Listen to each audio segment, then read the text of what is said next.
Intrigante, cômico e também o tanto quanto tenso, essas são algumas das palavras que podem definir a experiência de Cães de Aluguel.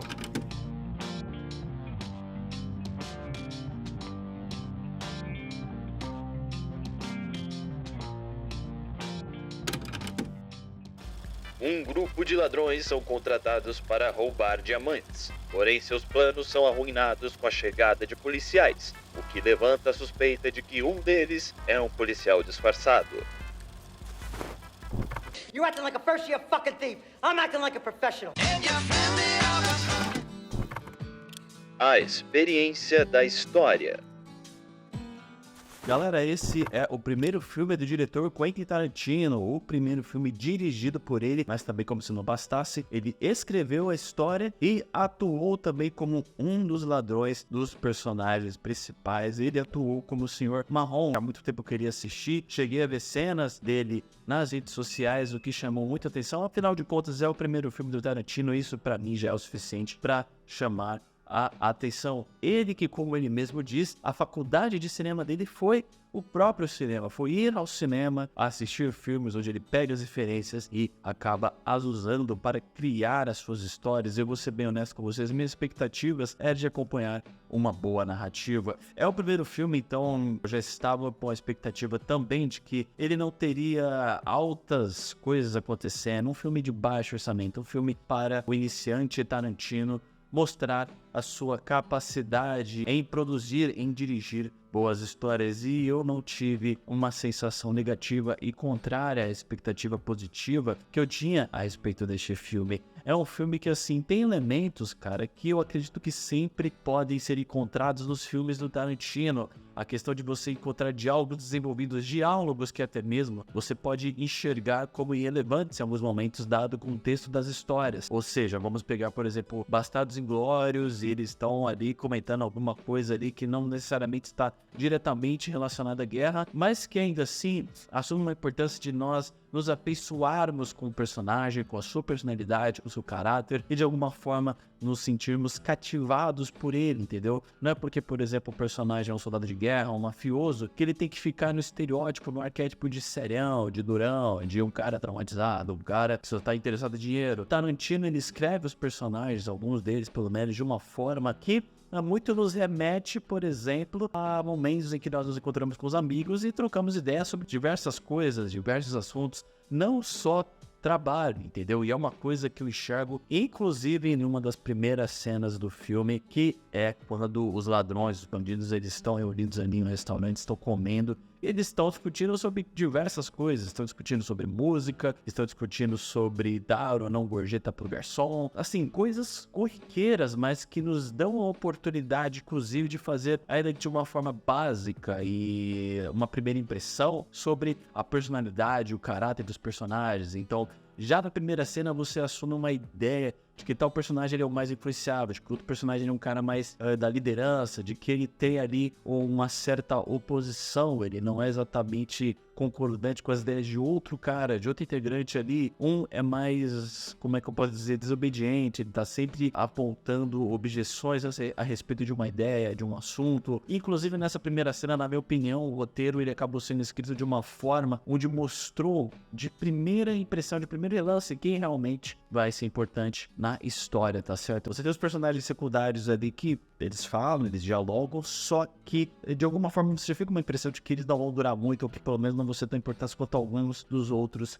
integrantes ali, tá certo? E, cara, pra mim essa cena é uma das definições da qualidade do filme, é uma das definições de como o filme será conduzido, dos personagens. A história também, ela não se prende a simplesmente apresentar momentos ali onde eles estão se conhecendo, onde eles estão interagindo para fazer você se cativar por eles. Ela também sim se interessa em apresentar o backgrounding dos personagens mais importantes, personagens que vão ser essenciais na condução da história e não só na apresentação da personalidade. Personagens que, como eu disse, eles têm personalidades próprias, essas personalidades próprias, elas acabam entrando em conflito em um dado momento da história por conta dos problemas causados no roubo e que acabam sendo alavancados, certo? Nos momentos onde eles estão entrando em discussão e que, juntamente, em síntese com a roupa que ainda está suja, entre eles também acaba aqui impulsionando esses conflitos. Mas é um filme que, assim, ele tinha tudo para se basear no arquétipo de que são ladrões e que a gente vai ver um filme totalmente sério, um filme com totalmente o arquétipo de que os caras estão planejando um roubo, mostra eles planejando, mostra eles roubando, mostra uma matança, um sanguinarismo louco, sem parar, e é isso. Mas não, uma característica que eu admiro muito nos filmes do Tarantino, nas escritas do Tarantino, é justamente o desenvolvimento e a atenção que é dado aos diálogos que nos dão a oportunidade de conhecer os personagens e que, assim, toma o tempo que é necessário. O diálogo que parece que não é importante, né? E uma coisa que a gente talvez não enxergue em muitos filmes, a gente enxerga aqui os caras conversando. Então, por exemplo, nos primeiros momentos iniciais ali, depois do roubo, você vê os personagens discutindo sobre o que eles vão fazer, certo? Se eles têm que fugir, se eles têm que ficar onde eles estão, se eles têm que cuidar do cara ferido e por aí em diante, tá certo? Ele é um filme, cara, que ele parece muito simples, mas na sua simplicidade ele acerta muito porque ele faz bem feito. Ele faz bem feito. Por incrível que pareça, eu consegui até mesmo retirar uma reflexão desse filme enquanto eu escrevi o roteiro desse vídeo, que é o seguinte, galera. Você tem esse bando de personalidades diferentes, mas unidas em prol ali de um objetivo de um roubo, tá certo? Meio que quando você vai fazer uma missão do GTA relacionada a roubo, você tem um contratante que reúne ali um grupo de pessoas. É meio que isso, só que aqui no filme, e você tem inclusive um humor associado à identificação deles, tá certo? Você tem todo ali uma espécie de processo para preservar a identidade deles, a vida pessoal deles, até porque para evitar também que eles denunciem não só os outros, mas toda a operação criminosa ali vigente no filme. Mas assim, galera, aí é que tá, né? São personalidades diferentes, por conta dessas diferenças que não são bem resolvidas, se é que são resolvidas, por assim dizer, isso acaba que meio que deixado em off, mas como eu disse, impulsionado pelos problemas que são discutidos depois do roubo, problemas que um tem com o outro ali, enquanto o roubo acontecer, que não é mostrado, mas eles acabam discutindo. Aí aqui tá, cara, a gente pode talvez refletir com uma frase bastante comum, inclusive um ditado popular: uma casa dividida não se pode manter. Então esses problemas não resolvidos, que também a condução da resolução desses problemas não é de uma forma boa, porque cada um acha que tá certo e não encontra uma certa concordância, tá certo? Cada um se acha o herói da sua própria história, cada um se acha certo, ou talvez não se ache certo, mas encontra uma certa retidão na sua forma errada de viver, na sua forma cruel, na sua forma até mesmo psicótica de viver. Isso acaba que entrando em jogo ali durante o conflito e causando uma divisão e a desgraça que a gente acaba vendo porventura no filme. Uma desgraça que, inclusive, é gradual e que não é só desgraça pela desgraça, tá certo? Uma desgraça que é, inclusive, gradual. Ela começa simples e vai evoluindo, você vai conhecendo certos personagens, vai conhecendo algumas das suas motivações, vai conhecendo um pouco de quem eles são, isso vai se misturando, isso vai se transformando em uma bola de neve que, no fim, de fato, acaba estourando. Não vou comentar a final aqui pra vocês, mas eu já deixo claro aqui, cara, que, olha, não era o que eu gostaria de ver, ou melhor, não era expectativa, eu tinha esperanças, mas essas experiências foram diluídas, mas de uma forma boa, tá? Foi um filme que me impactou. Ele é simples, é de uma história simples, é de uma condução simples, mas muito bem feita, muito marcante, muitíssimo interessante, que faz com que você tenha a sua atenção presa pela maior parte do filme.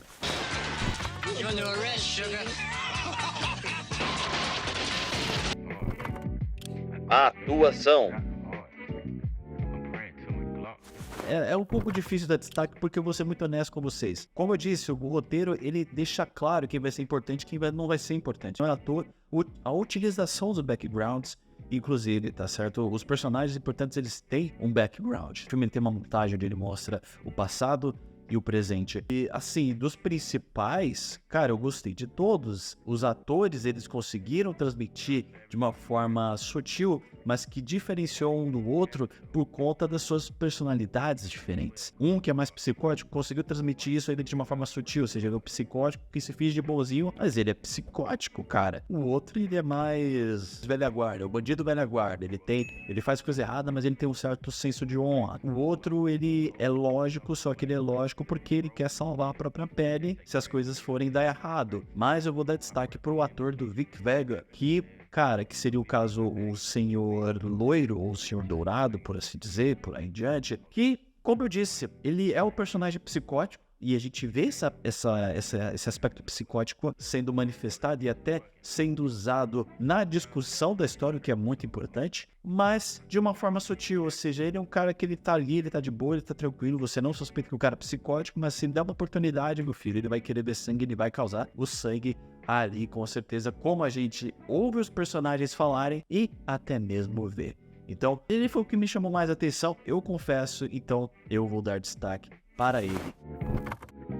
Cinematografia e mais.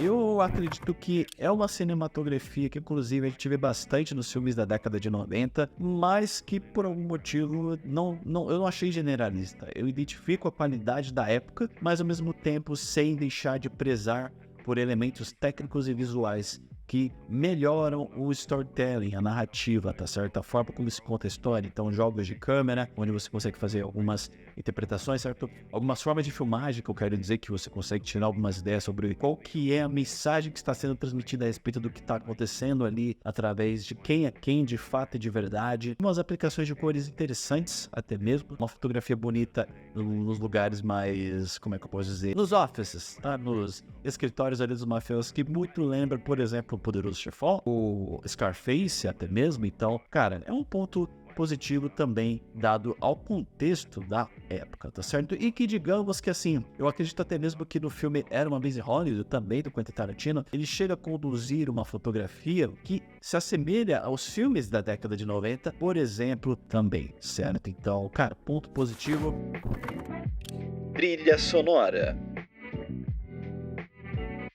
Em termos de trilha sonora, nós temos aqui dois caminhos tomados. Nós temos o de não trilha sonora, tá certo? Ou seja, é o som ambiente. E temos a trilha sonora de músicas populares, como por exemplo o Hooked on a Fila, que ficou bastante famoso com o Guardiões da Galáxia. Na aplicação dessas músicas, nós também temos outros caminhos abordados com essas músicas, como seja para enaltecer uma sensação de um lugar amistoso, certo? Então tá ali com os amigos conversando, se conhecendo, seja para talvez sedimentar uma atmosfera mais amigável, uma atmosfera mais animada, ou até mesmo para deixar com que determinada cena fique com uma atmosfera psicótica, como por exemplo nós vemos bastante em Coringa, certo? Nós temos o That's My Life, quando o Coringa tá louco lá, a gente vê algo que é semelhante aqui com o Vic Vega, tá certo? Então, é um ponto positivo, eu gosto de quando não precisa ter uma trilha sonora para alavancar o sentimento, a impressão, a sensação que o roteiro quer transmitir para o espectador, porque ele se limita ao que nós, assim, a realidade, certo? A filmagem da realidade. Na vida real, nós não temos trilha sonora quando conversamos uns com os outros, não é mesmo? Meio que passa essa impressão, ele se resume ao que é básico e por isso mesmo, ao conseguir fazer alguma coisa fenomenal ou interessante com o básico, isso acaba chamando a minha atenção também.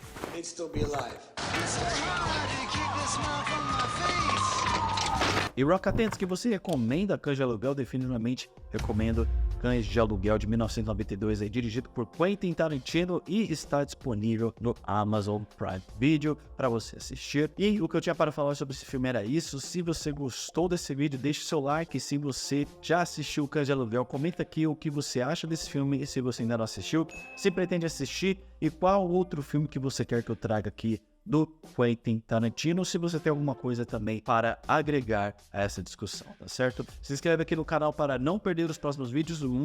Muito obrigado pela sua atenção, pelo seu tempo. A gente se vê no próximo vídeo, no próximo filme do Tarantino. Grande abraço.